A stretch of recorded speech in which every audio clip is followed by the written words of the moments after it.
যে লড়াইটা, এটা একটা তো নতুন রাষ্ট্র গঠনের লড়াই ছিল। ফলে আমাদের যে জুলাই গণঅভ্যুত্থানের মধ্য দিয়ে সে অভিপ্রায়টা সামনে এসে হাজির হয়েছিল, এটা খুব পরিষ্কার ছিল।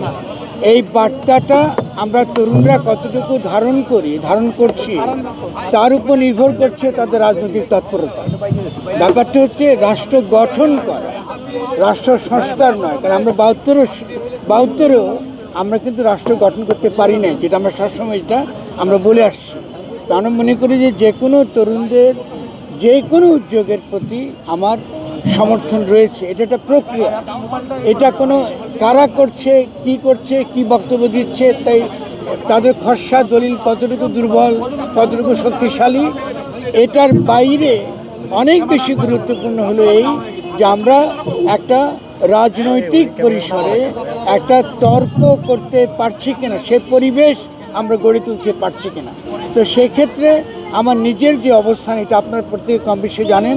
আমি মনে করি যে নির্বাচন বাংলাদেশের জন্য কোনো সমাধান নয়, এবং এটা আমাদেরকে আসলে মূলত যে মূল প্রশ্ন, জুলাই গণঅভ্যুত্থানের যে মূল যে বক্তব্য, যে আমাদেরকে নতুন করে একটা রাষ্ট্র গঠন প্রক্রিয়ার মধ্যে আমাদেরকে প্রবেশ করতে হবে, এটা নস্যাৎ হয়ে গেছে।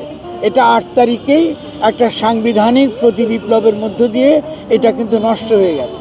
এখন তরুণদের যে কোনো চেষ্টাই মূলত হবে যে এই দীর্ঘ যে আমরা যে একটা নতুন গণতান্ত্রিক রাষ্ট্র গঠন করবার যে স্বপ্ন সকলে মিলে দেখছি, এবং যার জন্যে আমরা এতগুলো জীবন আমরা বিসর্জন দিচ্ছি, এতগুলো তরুণ যারা এখনো পঙ্গু হয়ে আছে বিভিন্ন, এবং অনেকের জীবন বিভিন্নভাবে অনিশ্চয়তার মধ্যে পড়ে গেছে, যদি তাদের কথা আমরা মনে রাখি এবং যদি তাদের ত্যাগ আমরা মনে রাখি, তো আমার একটা মাত্রই মিনতি থাকবে, আমরা কিছু শব্দ একটু যেন পরিষ্কার করে বলি। প্রথম হলো গঠন। আমরা 72 সালেও রাষ্ট্র গঠন করতে পারি নাই, 5ই আগস্টেও রাষ্ট্র গঠন করতে পারি নাই, 8ই আগস্টের সাংবিধানিক প্রতিবিপ্লবের পরে আমরা যে পর্যায়ে পৌঁছেছি, এটা আপনারা বুঝতে পারছেন।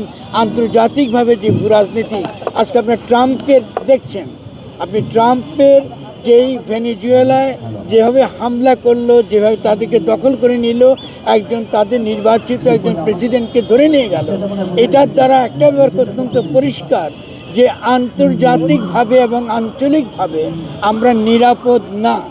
আন্তর্জাতিক আইন বলে কিছু নাই।